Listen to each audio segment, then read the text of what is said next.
help your site go from stagnant to stupendous. Okay, thanks, Julie, and hello, everyone. So refreshing your website. So just 1 second while I... Refreshing. Okay, so dad joke out of the way, that was low-hanging fruit. So I'm Jordan Taylor, like Julie mentioned, and if you know me, I like dad jokes, and I'm also a word nerd. So as we go through today's presentation with the word refresh, I want you to keep some synonyms in mind. So we've got to renew, to update, and to maintain. And so I'm really excited to be talking about this today. It's something I've enjoyed working on here on our web team, and hopefully you guys get something out of it too, besides me just enjoying presenting. So just in review, just to summarize what we've covered so far today. We started out with Julie giving us a great approach to content strategy, just represented by our top nav, our footer, and some other things, just a visual representation for you.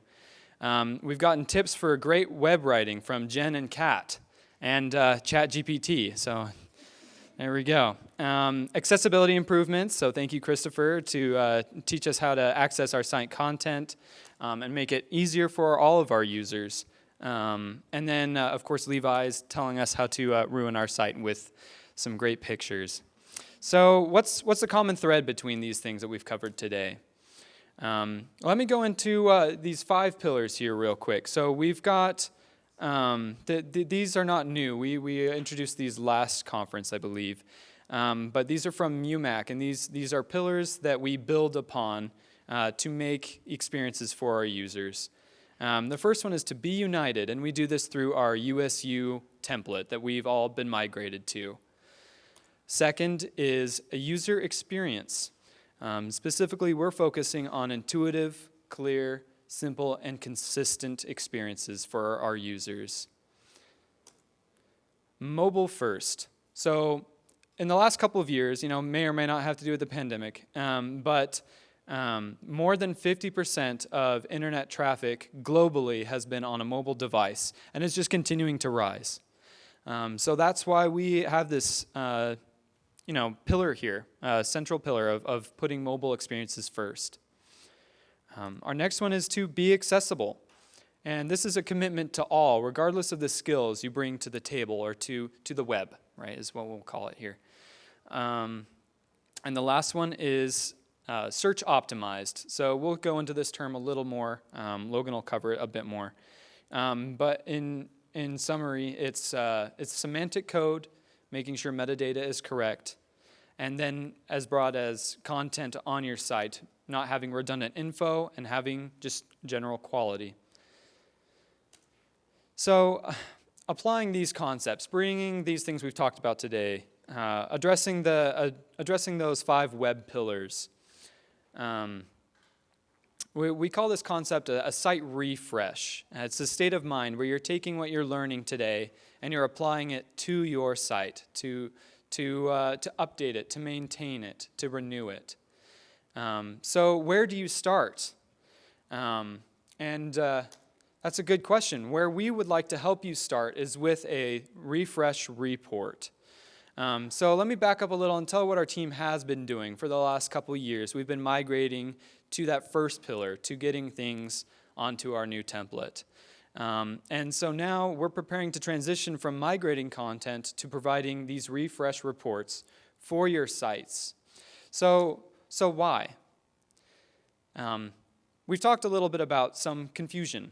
Or just being bombarded with so many different things to do on your site.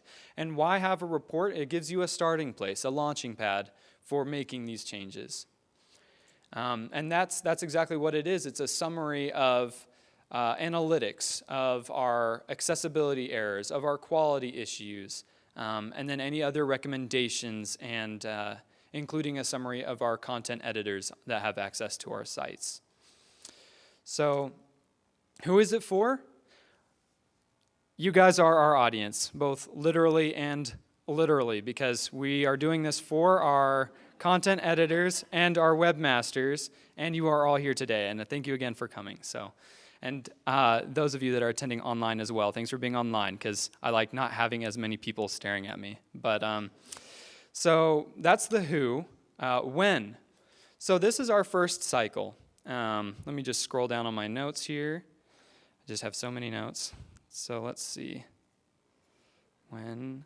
This is our first cycle, as I mentioned, as we transition away from migrations.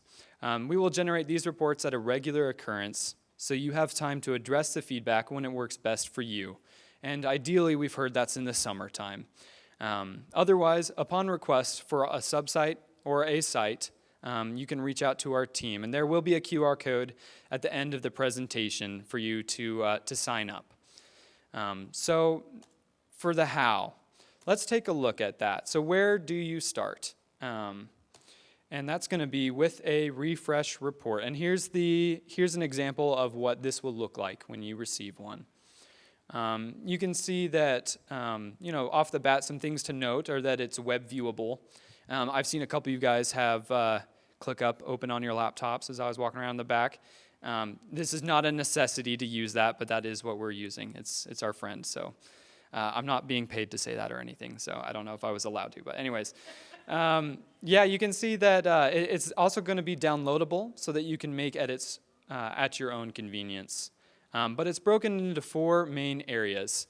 We've got analytics, and this is just a side navigation and a couple buttons on the top. They're the same things, so they're just highlighted at the same time. A page-by-page content report, a list of recommendations, and a section for our people, our content editors that have access to our site. You'll notice that down below we have a couple of fields that we've left empty for you, for the reader, to fill in. So the site purpose, site audience, and then other things such as primary user needs or your secondary users' needs. Let's see, additionally, we have this great little feature up in the top right. And so this little search bar will allow you to search across all the different tasks and items in the document, in the report, so that you can choose what you're going to focus on if you want to tackle a certain area. And then finally, as you go through this report and are applying these changes, we have a Get Support button at the bottom of the front of this report. Just takes you to our Get Support on our webpage. So what's in it? Let's take a look at those 4 areas again real quick. Analytics is the first one. This is how we're going to understand our users. And this links out to a report generated by Logan, which I'll give him the mic here in a second, and he'll give you more details on our analytics and walk us through it. The second is page reports. So how this is structured is accessibility and quality issues listed by priority, with accessibility issues first, followed by quality issues. This is done so that accessibility issues receive quick attention, and these pages are ordered by page views descending. This allows for the most viewed pages to be the first ones you address. So the approach is high traffic equals high value. And for the purpose of our presentation today, we're going to stay focused on analytics and the UX and UI considerations that our team has in mind when creating those page reports. So just these first 2 sections here. Let me scroll down, and I believe this is our transition here. So after these topics, we will show personally how we applied this practice, this site refresh, and are applying, basically taking our own medicine. So with that, let me pass the baton to Logan, our analytics expert.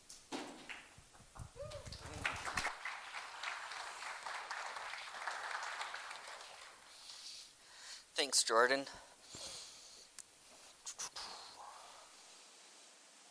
All right, why is it important to keep an eye on our analytics? Analytics show us our users' behaviors and helps us learn a lot about them. Just because we think a page is important doesn't mean it is. Analytics is proof of what the end user finds important and what they don't. It also shows us what content they are finding or not finding. The question to ask is if your content is search engine optimized. As Julie mentioned earlier, Google is moving away from Universal Analytics and moving to Google Analytics 4. And in doing these changes, we've revamped the analytics report, starting from the ground up. If you only have 5 minutes to spend looking at analytics, I wanted to make it easy to quickly find action items to work on. On the new overview page, we have a low-hanging fruit approach. The first one is the most viewed pages. We want to make sure that these pages are beautiful and accessible. Remember, these are the first impressions that users see when they visit your website. The next one is least viewed pages. This is where the hard decisions will be made. Are these pages really necessary, or can they be combined with other pages without being a scrolling nightmare? The next one is top downloaded files. Do these files make sense to be files, or should they be web pages? Other questions to ask could be, are the top downloaded files accessible?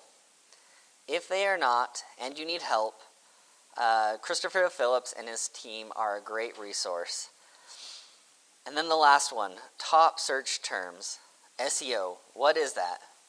Basically, it's all about curating content for the web based on what users are searching for. This really shows us what they want and not what you might think they want. Let's take a look and see what this looks like with our new report. Okay, sorry, I gotta get out my notes for the live demo. Okay, so here is the new report overview page. As you can see, I put those. It's not? I don't know. It does look really cool. Oh, that's really small. Nope, that's not good either. Alrighty. It's still a little small, but bear with me. So what we have are those bite-sized items that we have here on the first page you come to on the report. All sorted for you. You don't have to touch a thing. You just instantly know. You don't have to dig into the content. You don't have to start sorting or filtering or anything. If you only have like I said earlier, if you only have 5 minutes to look at your analytics, I wanted this to be the place to come. If you are familiar with Google Data Studios, now Looker Studios, with this new report I have moved the navigation to the top, and you have the option to kind of drill into a little more advanced metrics, but if you want to keep things simple, just right here, overview and page views. And another way to navigate around or drill into your content is to just click on one of these icons next to the title of the section, and that will bring you over to that section of the report. Also, something to note is I have added filters to the top, making it a lot easier to narrow down to a specific page that you're looking for. You just kind of put whatever is in the URL. But now you can drill in and sort things and reorder them and kind of go that next step. And then let me just go back to the overview. And then another thing is we're bringing in top search terms from Google Search Console. So again, you can drill in if you click on this icon here, or you just quickly know like what pages are being clicked and viewed through Google Search Console or through Google Search. And then the bottom section of this landing page of the report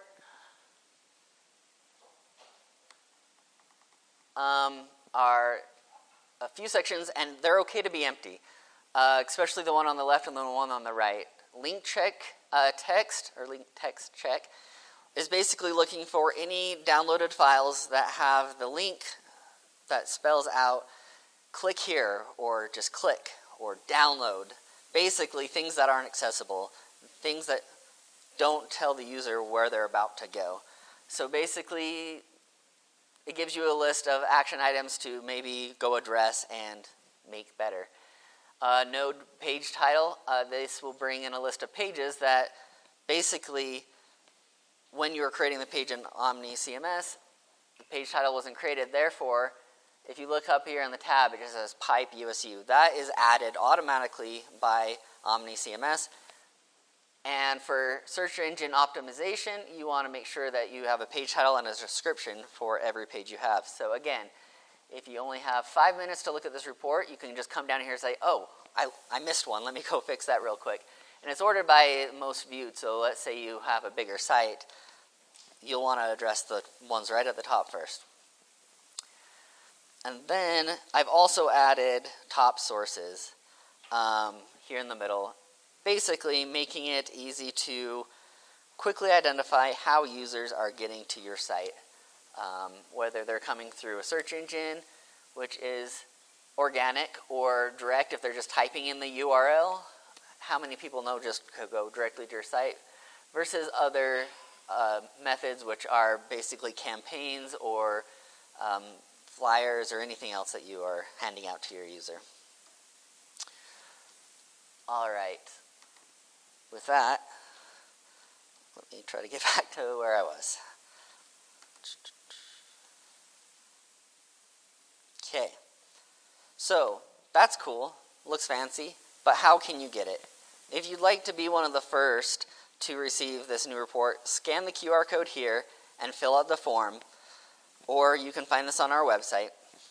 And as soon as I'm ready to roll this out globally, I will work through those requests as I've received them.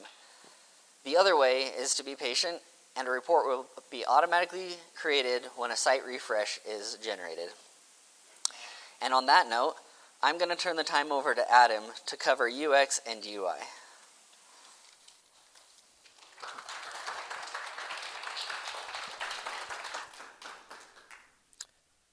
Awesome. So like Logan said, my name's Adam. I am the newest full-time member of the IT web team, and it's been super fun. I was on the team for 2 years as a student employee and then graduated with my degree in computer science. I love websites, I love designing websites, and I also love this team. They kind of snagged me and kept me on the team. It's pretty easy to get along with them. So love working with the IT web team. They're great people. Highly encourage you to always reach out to us with any needs that you have, because we don't bite, I promise. So now, kind of going off of what Jordan and Logan talked about, we have our refresh reports, we have our analytics. So now what? Now, how do we actually make these design decisions? How do we make these changes to provide more value for our users? So UX UI, user experience and user interface. The one keyword in that is user. That is the key thing that we want to focus on, is who is our user. When we have that in mind, when we know who we're actually designing for, the rest of the design decisions become a whole lot easier, because we know our end goal. So analytics will tell us a lot about who we're designing for and how our site is being used. But there's still a few extra things that we might want to take into consideration as far as who we're designing for. Who are these people? And so here are a few extra questions we can ask ourselves when we're thinking about our websites. Number one, what is the age of our users? Are we designing for faculty members? Are we designing for students, parents, maybe even for more educational resources? It might be younger kids in elementary, middle school age. If we're looking at our older users, maybe older is not the best term for that, but experienced users, they might be a little bit more willing to read through text and take more time on a page to find what they're looking for. But today's students, most of the students that are attending USU we're the TikTok generation, so we're looking for really quick content. We're just trying to find something real quick. Our attention span is about of a goldfish, so we're just trying to find that information as fast as possible and get to what we want. So we need to know that to figure out how to design our pages. The next is education and occupation. I think specifically for a university setting, we might be working with specific programs or fields that have a lot of expert users. There's a lot of high-level terminology, and we might assume that all of our users fall into that category. And we can throw out buzzwords and acronyms and PhD-level language that our users will understand. But I will be willing to bet that not all of your users are going to fall into that category. And I'll talk about this a little bit more, but we need to design for our novice users. The experts are going to understand no matter what. And so we need to make sure that no matter who they are, if they come to our site, they're going to be able to understand and be able to find the information. Another big one is, are our users new or are they returning? People who are just coming to our site for one quick thing and that's the only thing they need, then we can have more stagnant pages. We can keep it with the same content. But a lot of times we have returning users who are coming to our sites over and over again, and that we might need to look at our homepage and say, hey, can we change out our information on kind of a monthly, weekly basis or semesterly basis to make sure that users come and find new information in something that's more pertinent to what they're doing, as well as just highlighting specific events and making sure our content is up to date. Something I'll talk about more also is the goals of our users. What are they actually coming here for? That's the big thing that we need to look at. And then as Christopher talked about, the constraints. They might have disabilities, they might have certain restraints that we need to make sure that our websites are accessible to everyone.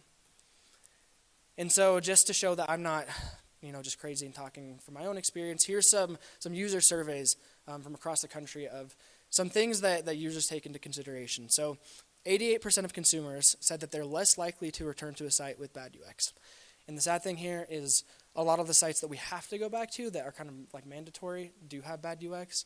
This last week, I was trying to apply for an apartment, and the application process was so bad that it ended up being 15 emails with the landlord trying to figure out how to actually go through it. I'm probably not the only one that's had that. So let's make sure that we're providing a good experience so people actually want to come back. 75% of consumers judge a site's credibility based off of its appearance. I think for a university, that is huge.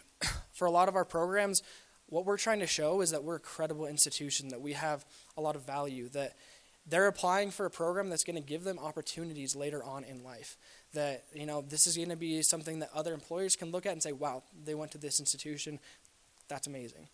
And so if our UX and UI doesn't reflect that, it's going to be a big problem. And then 32% of all customers would stop doing business with a brand they loved after just one bad experience. Again, we're a university, so our current students, that might affect our enrollment rate and things of that nature. And then this is the biggest one, 94% of people don't trust outdated websites. I think if you put yourself in your user's shoes, if they come to your homepage and see you advertising for an event that happened 2 years ago, how likely are they going to be to stay on that site and trust anything else that you have to say? So this is one that's really tricky because I know a lot of you, this is not your only job. You maintain websites, but you also have so much other things that you're trying to juggle. And so yes, this is going to be really hard. It's a big struggle. But I can promise that it's worth it, because if we actually take the time to go through our sites and just look at the content, making sure that, like Julie's mentioned before, that we have that correct life cycle, that we've removed old content and that we are highlighting upcoming content, it's going to just show so much more credibility to what we're actually doing. And just one specific example of the value of UX. ESPN.com in 2015 reported that their revenues increased by 35% simply by incorporating user suggestions into their homepage. So very small changes, but can make a huge impact. As well, it can make an impact not only for your users, but for you. This is some quick math that is, kind of arbitrary, but if you think about how much time it takes to actually create a new section of a site, it takes a lot of time to collect the content that you need to get the resources involved and make it actually look nice. So that might be 50 hours of work to create a section of a site. You have 20 hours to try and maintain it each month. You're trying to do a lot of work. If no one's actually using that site or using that section, that's just a lot of work that you're doing that could be going somewhere else. And this is where analytics plays a huge key. If we are looking at our pages and we're spending hours and hours and hours trying to make something look amazing that no one's actually getting to, we need to ask ourselves, is it actually necessary, or are people just not finding it? And that's something I'll also touch on. Or can it just be removed or repurposed into something else? So again, this is just kind of my pitch for UX. I don't consider myself much of an artist, and so web design and making things usable is how I find my artistic outlet. So how can we actually make it better? There are a few things that, even though we're not amazing graphic designers or may not be professional web designers, there's a few things that we can do with our content to just provide a lot better user experience for everyone. And I'll preface this with saying, with our platform, all the components and snippets that we've created for your availability are going to help you so much to actually get the design to look the way that you want it. And it's also going to make it responsive and accessible. So with all of that in consideration, make sure to use those, because I can promise that that's going to be a really valuable resource to you. So here are a few just starting points of things that we can do, very simple things that will help improve the value of your websites. One, I know this has been touched on before, but design for your novice users. 7th grade reading level, again, we're looking for quick content. We're not trying to make things as fancy as possible. We want people to find information as easily as possible. And saying more with less. Only 20% of text content on a page is actually read by users. So all the time that you take to write paragraphs and paragraphs of information, I'm really sorry, but a lot of that is just going unnoticed. And so shorten it up. We can create cards, we can create buttons. You can have pages that have that information there, but when you just have your home page, it doesn't need to be a giant block of text. Remove distractions. I know this one is really hard, especially when we're working with so many different people that have input and say in the website. A lot of people get emotionally attached to saying this needs to be on the website. Just because it can be on the website doesn't necessarily mean it needs to be on the website. And a big thing with that is the more saturated our web content is, the more random things we have, the harder it's going to be to organize and the harder it's going to be to actually find what you're looking for our users. So here is one specific thing on that note of it's a simple activity that you can do to figure out what your actual purpose is for your website. And I can promise this makes making the design decisions so much easier because you actually have an idea of what your goal is. The first thing that you want to do in this task prioritization is figure out how you actually measure success for your website. And that's going to be different for everyone. So it might be frequency of use, how often people come back to your site. The impact on overall success, I know that's for a lot of departments. Just you're trying to provide as much value to your students and your faculty as possible. Revenue or maybe enrollment impact, seeing how many people can donate or enroll in your programs. So you need to figure out how do you actually define success when you're thinking about your website. And then once you have that metric in mind, then make a list of no more than 10 things that your users would either expect or need to be able to do with your website. And rank them on what's most important and going down. And then you can take that list and look at your homepage or your navigation and say, does this actually reflect what our users need? And it's a great starting point to say, okay, what are we going to focus on? How are we going to actually focus our efforts? So as a quick example, this is what we would do for our website and what we've been doing for our refresh. So we measure success based on our user impact. We're here to support all of you. So we want to make sure that we're providing the resources necessary so that you can maintain your websites. So with that metric in mind, one of the main things that we need our website to be able to do is our users need to be able to ask for help. And so we need to make that very apparent. They need to schedule trainings to become new users as we get a lot of turnover and a lot of people getting onto the platform. They need to know how to use the components and snippets that we have available so that they can make their websites look really nice.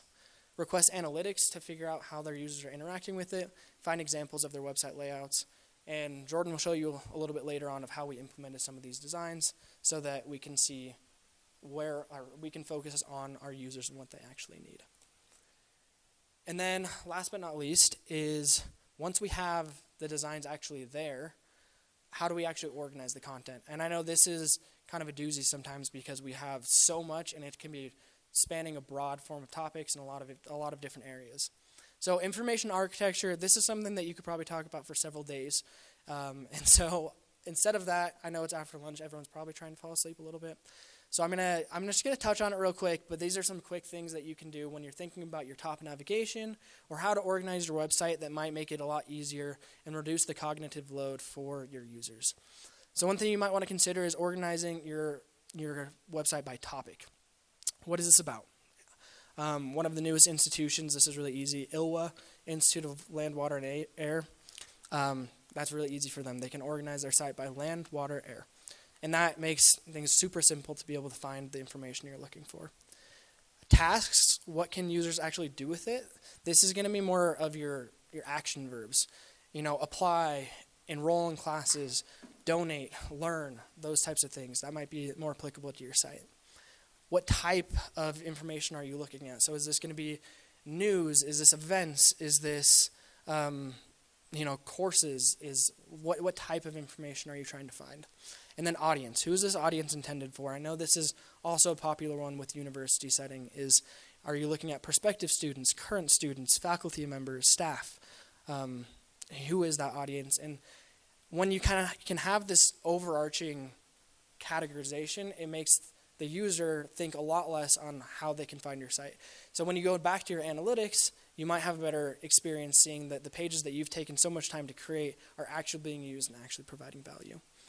So those are a few just quick UX principles that as content editors you can apply. And as we go through our refresh reports, we're also going to provide more specific feedback on suggestions of, hey, you might consider doing this to improve your homepage or to improve this section. So, but these are a few places that on your own that you can start out with. So with that, I'm going to give it back to Jordan to showcase what we've done with our website. Good. Thanks, Adam.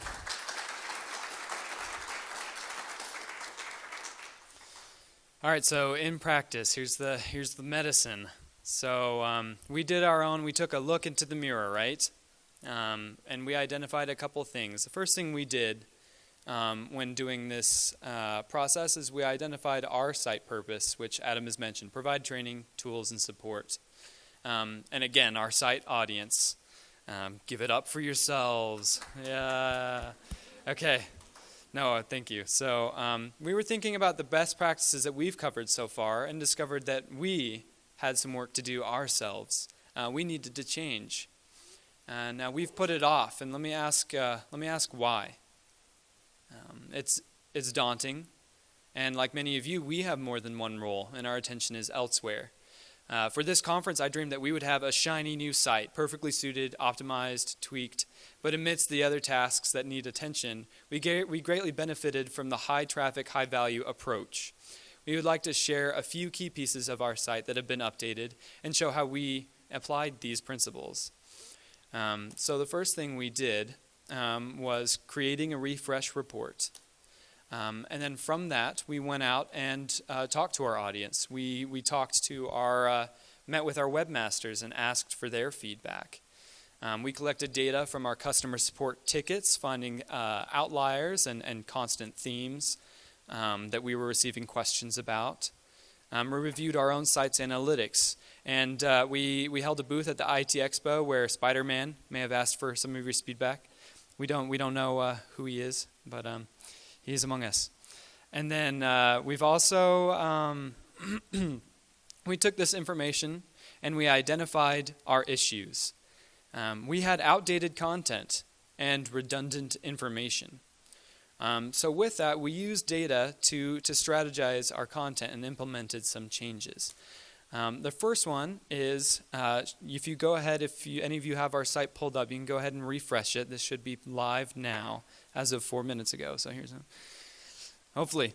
But we've condensed our top navigation to meet a lot of these changes that Adam had discussed. At the far right, we can see, my right, your left. At that far side, we can see that we have Get Started, which is where you get started in Omni CMS. You get your training. You get set up with your user profile. This drop-down that's open here for Omni CMS, these are the services that we provide. The first you can see is training and resources, and the second, accessibility. You've got your analytics reports and the ability to request a refresh report. We've gotten rid of some duplicate content by linking out to layouts and elements. We also have our snippets and components section here, as well as for your reference, the Font Awesome icon link out. In case you're not familiar with that, those are our icons we use on our platform. And then at the bottom, we have what's called a change log, and I'll let our next speaker, Danielle, tell you a little bit more about that. But then you can see the next item in our top navigation is this web toolkit. And there are a lot of things here, but let me say that none of this is new. This is the same information that we've had from previous conferences, provided by both branding and accessibility. So we have it broken down into 5 sections here. The furthest one over there is the site structure. So that's your basic layout of a site, header, top navigation, etc. Our site standards, so the web pillars we talked about earlier, typography, color palette, logos, QR codes, and social media. And then the next three, photos, videos, and editorial or writing resources. And these all link out to those other sites. These are tools that are available here at USU, and we've just put them in one area on our site, linking out to them to reduce any redundancy, but to also help you guys get that information you're looking for. Next, you can see that we have our link for WebCon, which we hope you come again next year. Costa Vida was really good, so I enjoyed that. Was my takeaway. But then we also have our Get Support button, so if you have any questions, you can reach us there. So are we done? Is this it? Have we reached perfection, nirvana? Is this perfect site? And of course it's no. This is a continual process. So as we've looked for feedback and are continuing to be open for more feedback, we hope that you do the same for your users. And we invite you all to think about how you can make just one improvement day by day, just a bite-sized bit from analytics, or shorten a paragraph, or address another item in your refresh report. So with that, go ahead and request one today to get higher onto our list. And thank you. We'll be taking questions now. So, all right, go ahead. I'm gonna ask you to say it, and I'll repeat it in the mic. Okay. Oh, NNG, I believe, is the source. And what was your name? Neil. Oh, Neil Bear. Okay, I can't see because of the lights, so we'll get that to you. Thanks.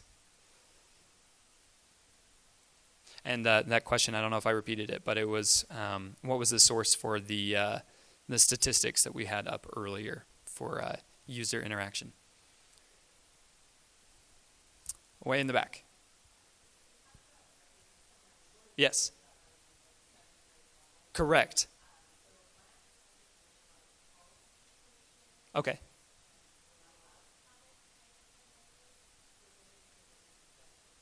Oh, great question. So who is your audience for policy? Everyone, students, staff, but it's a legal requirement, if I understand, as well. So that naturally, by nature, that's like our fine print stuff. So that is a special instance. And did you have more you wanted to say? Specifically, when they're trying to find those policies, then yes, that's what's need to be in the 7th grade reading level. The policies themselves, that is a specific use case where it needs to be a little bit more complex. So, but as long as they can find it, that's where we're mostly concerned. Cool, thank you. Does that answer your question? Okay. I saw one up here. Mm-hmm. All right, so the question was, are we allowed to request reports for sites that are not ours? So are you going to point a finger to someone in here? Like, who has got a terrible site? Okay. No, yeah, that's a good question. So the services we provide, you guys are our audience. So if it's a USU site, we can do a report. If it's not a USU site, if it's not an Omni CMS, we cannot do that report. So I don't know what exactly you have in mind. We can't go out to New York Times and tell them, hey, this is what we think of you guys. Listen to us. We're so big. But okay, sweet. Yeah, feel free to ask more if I don't fully answer your questions. But was there one over here that I saw? Any more questions? All right. Well, thank you all again for attending our session, and may the site refreshes be with you.